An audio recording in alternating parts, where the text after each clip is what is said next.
통로에는 여러 종류의 통로가 있지요. 사람이 다니는 통로가 있습니다.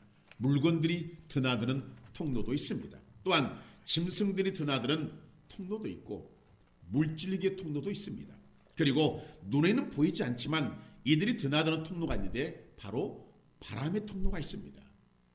기도의 통로가 있고 저주의 통로가 있습니다. 그리고 축복의 통로도 있다는 것입니다. 그의 많은 통로들이 있을 것입니다. 사람들은 이런 통로가 있다는 것을 이미 알고 있습니다.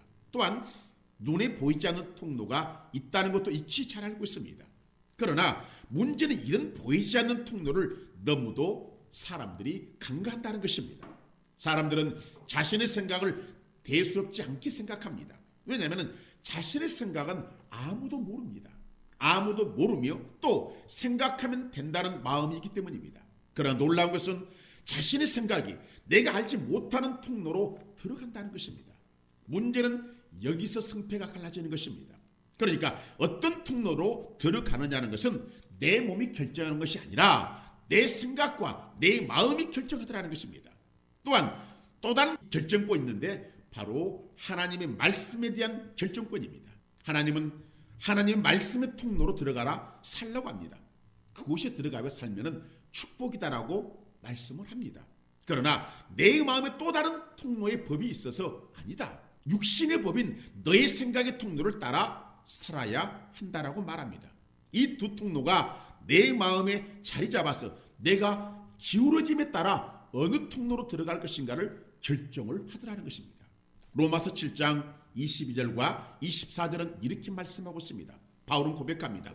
내 속사람으로는 하나님의 법을 즐거워하되 내 지체 속에서 한 다른 법이 내 마음의 법과 싸워 내 지체 속에 있는 죄의 법으로 나를 사로잡아 것을 보는도다. 오호라 나는 공고한 사람이로다. 이 사망의 몸에서 누가 나를 건져내랴 이렇게 말씀하고 있습니다. 보십시오 여러분. 그런데 성경은 또한 사람의 생각의 통로로 따라 움직이면 죽음이라는 것입니다. 그러나 너무도 많은 사람들이 자신 생각의 통로로 들어가더라는 것입니다. 왜냐하면 이미 이 통로, 즉 자신의 통로에서 즐거움을 맛보았기 때문인 것입니다. 이 즐거움의 맛은 자기만족입니다. 그래서 하나님의 말씀의 통로가 옳지만은 택하지 않는 것은 이미 말씀의 통로보다 세상의 즐거운 맛을 알았기에 자신의 생각이 옳다라고 여겨버리는 것입니다. 그러나 성경은 이렇게 말씀하고 있습니다. 로마서 8장 5절과 9절입니다.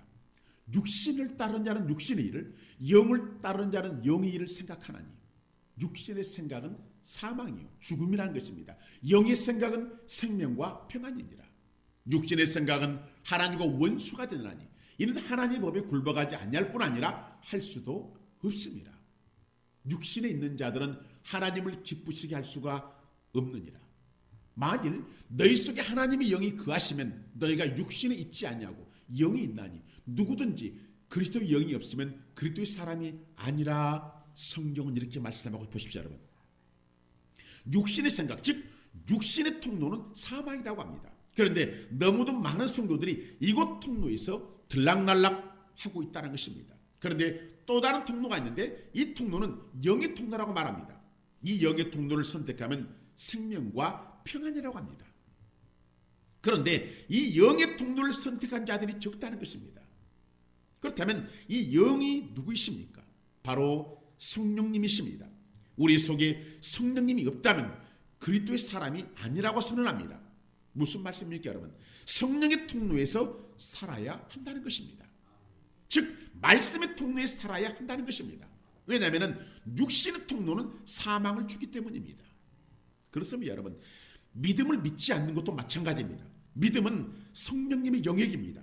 믿지 않는다는 것은 사탄의 영역입니다. 성령님은 축복의 통로에서 역사하십니다. 그러나 사탄은 저주의 통로에서 역사합니다. 왜냐하면 사탄은 저주의 통로에 살기 때문입니다. 그러나 성령님은 하나님 말씀을 믿고 다가온 자들을 축복의 통로로 인도를 하시더라는 것입니다. 놀라운 것은 믿음의 통로도 불신의 통로도 보이지 않는 것입니다. 그러니까 보이지 않는 두 통로인 믿음과 불신은 종이 한 장 차이인 것입니다.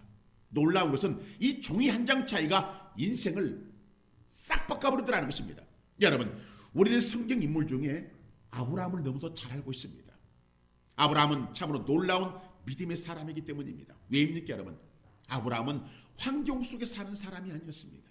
이 아브라함의 삶은 육의 눈으로 보면 좋은 환경입니다. 이미 손조들이 다져놓은 안전한 곳입니다. 그러나 아브라함은 하나님께서 그곳을 떠나라고 하실 때 갈 바를 알지 못했지만 떠났습니다. 이 아브라함의 모습을 성도들은 기억해야 되는 것입니다. 말씀을 선택할 것인가 아니면 자신의 생각과 환경을 선택할 것인가를 선택하는 종이 한 장 차이의 기로에 오늘 또 우리가 서 있기 때문인 것입니다. 아브라함은 하나님의 말씀을 따르기로 선택합니다. 왜입니까 여러분? 바로 하나님께서 복을 주고 네가 복이 될 것이라고 말씀을 하셨기 때문인 것입니다. 그런데 놀라운 것은 아브라함이 이 말씀을 믿었다는 것입니다. 여러분, 이렇게 결정한다는 것은 쉽지 않는 것입니다. 아브라함 때 시대에는 율법이 없었습니다. 오로지 아브라함은 하나님의 음성에만 움직이게 하기 때문입니다. 아브라함은 오직 하나님의 말씀을 믿는 믿음으로 움직인 것입니다. 사실 아브라함에게는 보여지는 환경이 있습니다. 이미 노후가 포장되어 있습니다. 완벽히 포장됐습니다. 그는 족장으로서의 존경을 받습니다.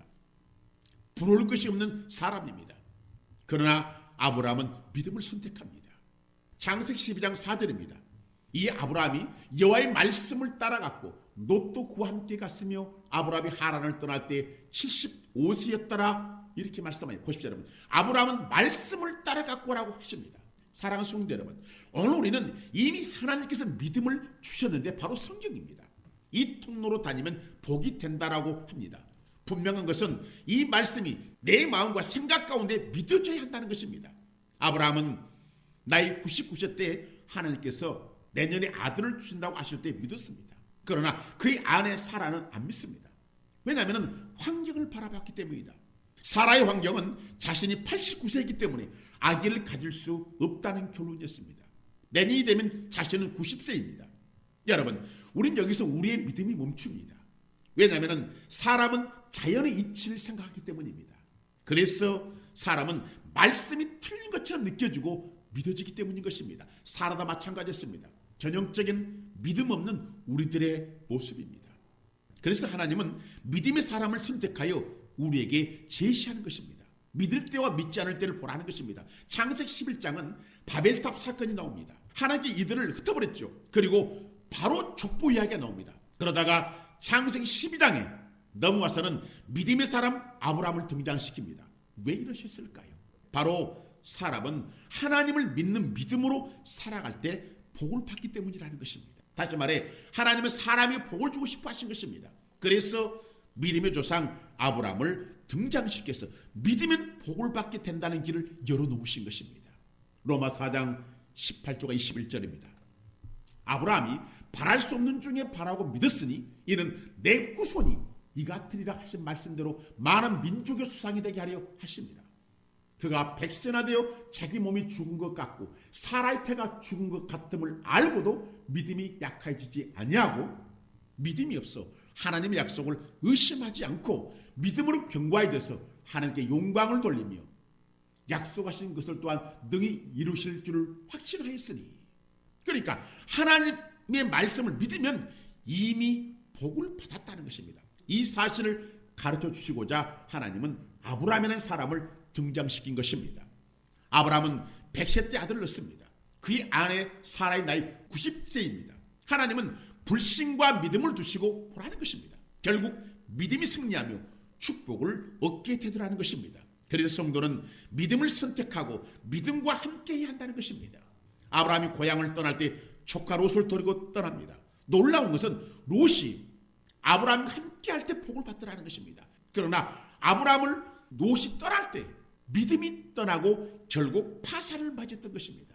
물론 롯은 성경에 의로운 사람이라고 성경은 말씀을 하고 있습니다.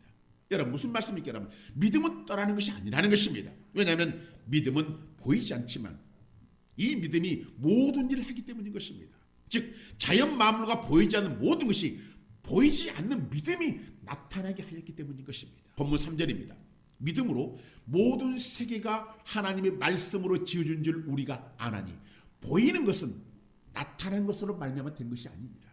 우리가 살아가고 있는 이 모든 세계는 하나님의 말씀이 선포될 때 지어졌다는 것입니다.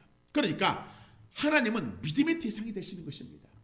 그 더 놀라운 것은 이 믿음이 우리에게도 있더라는 것입니다. 왜입니까? 바로 우리가 하나님의 형상, 즉 믿음의 형상으로 지음을 받았기 때문인 것입니다. 이 사실을 가르쳐 주시고자 하나님은 아브라함이라는 사람을 통하여 믿음을 보여주신 것입니다. 즉 사람에게는 믿음이 있다는 것입니다. 무슨 말씀입니까 여러분? 하나님은 믿음이란 영역 안에서 이 일을 행하시는데 이 영역 안으로 들어와야 내 안에 있는 믿음이 활성화를 이루더라는 것입니다. 여러분 성도는 믿어야 됩니다. 그러면 아브라함의 축복이 임하는 것입니다. 그래서 하나님은 이 믿음을 모든 사람이 선택하도록 하셨는데 이 믿음의 근본 되시며 하나님이시며 구원자 되시는 예수님께 연결하셨다는 것입니다. 그러니까 예수를 믿으면 하나님의 축복의 영역 안에서 활동하게 되는 것입니다. 즉 믿을 때 보이지 않는 축복은 나타나더라는 것입니다. 이 사실 예수님은 2000년 전 골고다 십자가 언덕에서 죽으심으로 하나님의 축복이 우리에게 주어진 것입니다. 여러분 예수를 믿는다는 것이 무엇입니까? 예수님은 죽으셨다가 3일 만에 살아나셨고 부활하셨습니다. 즉 우리도 부활한다는 것입니다. 왜입니까 여러분? 예수 죽음 내 죽음, 예수 부활 내 부활, 예수 천국 내 천국이 되기 때문입니다. 더 나아가 예수 믿음 내 믿음이 되기 때문인 것입니다. 그래서 예수님은 내가 떠나가야 너희에게 유익이라고 하신 것은 진짜로 예수 믿는 믿음을 소유하려면 성령님이 오셔야 하기 때문인 것입니다. 그러나 지금 우리는 이미 우리 안에 성령이 오셔 계십니다. 그런데 왜 우리는 안 믿어질까요? 바로 우리가 성령님의 믿음의 영역 안에서 활동하지 않기 때문입니다. 이미 자신에게 주어진 믿음을 활성화시키지 못하고 있기 때문에 자신에게는 믿음이 작아서 믿음을 나타낼 수 없다고 확신을 하더라는 것입니다. 물론 작은 믿음이 있습니다. 왜냐하면 하나님은 각 사람에게 믿음의 분량을 주셨습니다. 그러나 성경 그렇게 말씀하고 있지 않단 말이에요.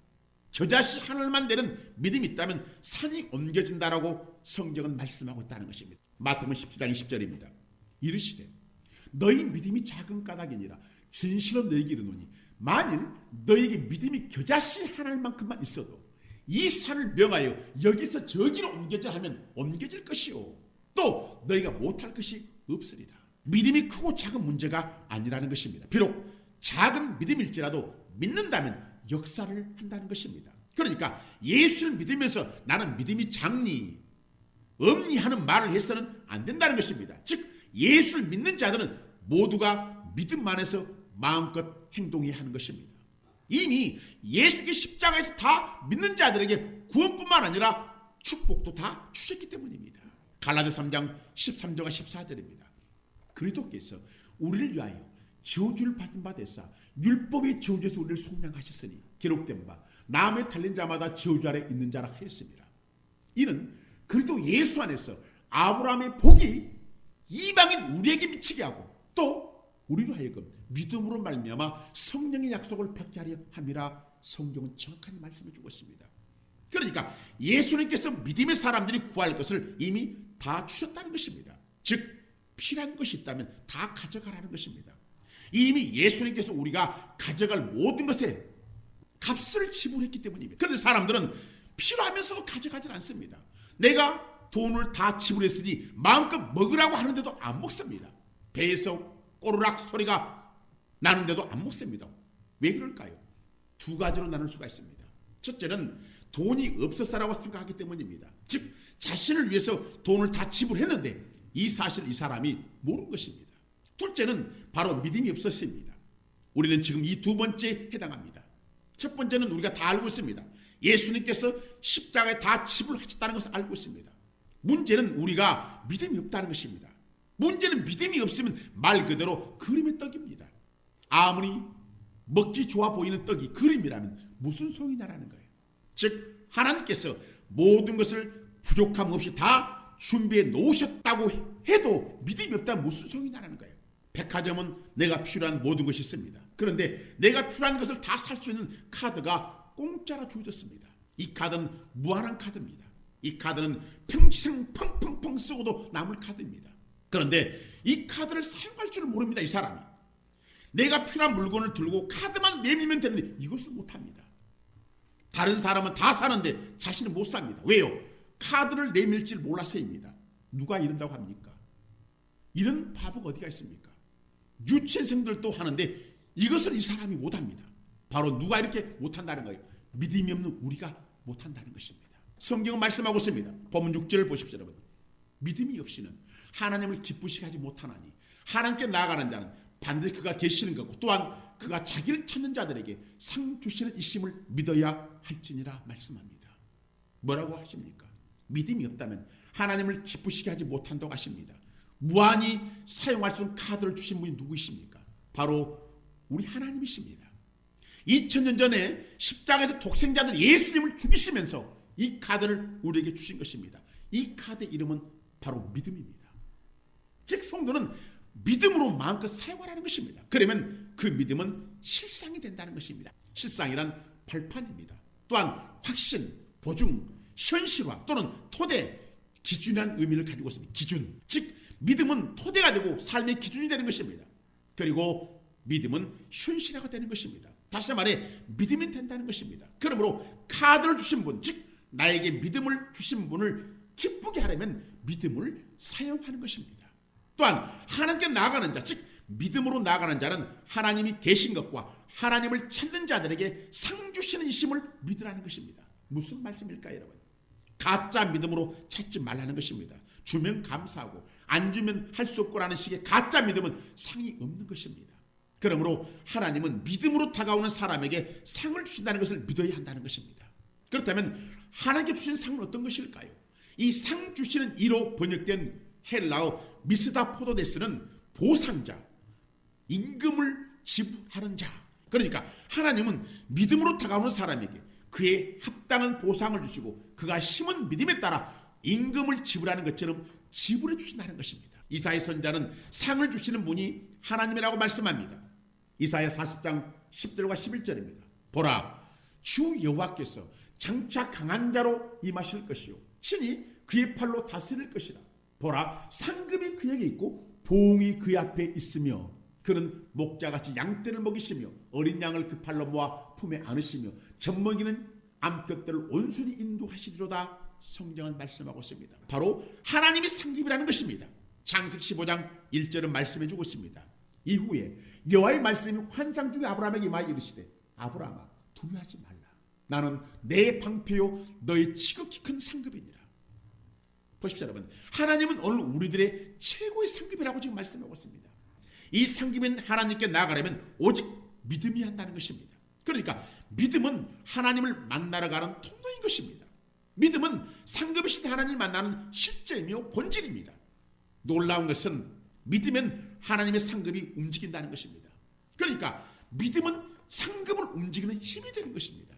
여러분, 믿음이 안 생긴다는 말의 뜻은 무슨 뜻일까요? 단 한 가지입니다. 바로 하나님을 신뢰하지 못해서 그런 것입니다. 자신이 하는 것이 더 낫다고 여긴 것입니다. 그리고 자신의 생각이 옳다라고 믿는 것입니다. 그러나 하나님을 믿는 자들은 하나님을 신뢰합니다. 자신을 믿지 않습니다.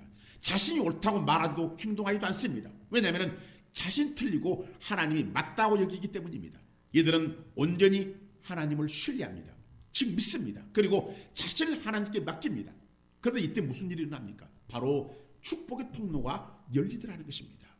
더 놀라운 것은 이 통로가 닫혀지지 않고 고정되더라는 것입니다. 즉 언제든지 이제 믿음으로 축복을 받을 수가 있다는 것입니다. 그러니까 내가 하나님을 믿는 믿음, 즉 상 주시는 이를 믿는 믿음만 있다면 언제든지 공급받을 수가 있다는 것입니다. 다시 말해 믿음은 축복의 저장 공간인 것입니다. 성경 의대하에 말씀하고 있습니다. 마가복음 9장 23절입니다.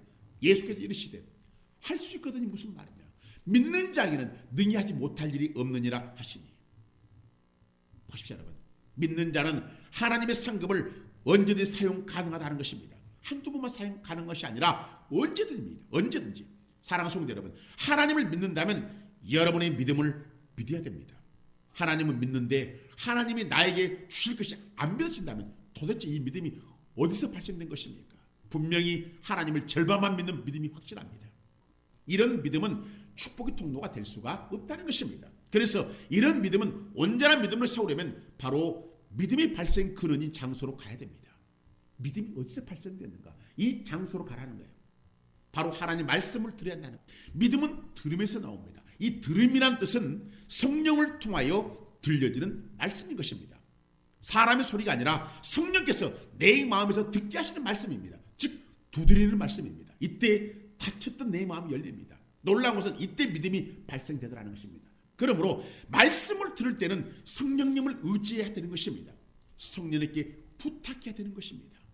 환영하고 인정해야 하는 것입니다. 특히 모셔드려야 되는 것입니다. 이때 믿음이 발생하고 세워지고 축복의 문들이 열리더라는 것입니다. 사랑하는 성도 여러분, 우리가 지금 보여지는 것이 실제인 것처럼 보이지 않는 믿음의 세계도 실제입니다. 우리나라가 대한민국 실제인 것처럼 하나님 나라도 실제입니다. 백화점이 실제인 것처럼 하나님 나라의 백화점도 실제입니다.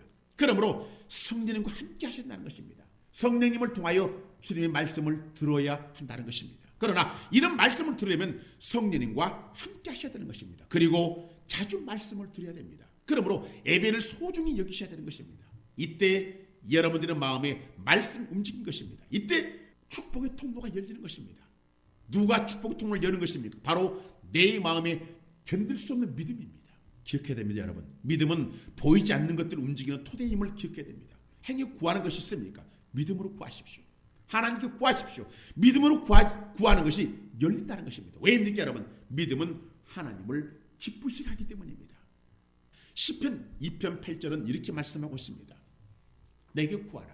내가 이방 나라를 너의 유업으로 주리니 내 소유가 내 땅끝까지 이르리로다. 성경은 정확하게 말씀해주고 있습니다. 보십시오, 여러분. 이것이 하나님의 약속입니다. 이 약속은 믿음으로만 열립니다. 믿음이 통로가 될 때 주어지는 것들입니다. 믿음은 기억하는 것이 아닙니다. 믿음은 알고 있는 것만이 믿음이 아니라는 것입니다. 믿음은 사용되어야 됩니다. 믿음은 행동해야 되는 것입니다. 왜냐하면 이미 2000년 전에 예수님께서 전인적인 축복을 다 지불하시기, 전인적인 축복이라는 모든 축복을 말합니다. 그러므로 의심하지 마시고 믿음으로 구하십시오. 그리고 믿음으로 찾으셔야 됩니다. 그리고 믿음으로 두드리셔야 되는 것입니다. 이때 축복의 통로가 열릴 것입니다. 반드시 열릴 것입니다. 이런 마음으로 준비할 때 하나님은 우리에게 축복을 하시는 것입니다. 이 말씀을 깊이 생각하시고 올 한 해 멋진 인생을 살아가는 저와 여러분 되시기를 주님의 이름으로 축원합니다.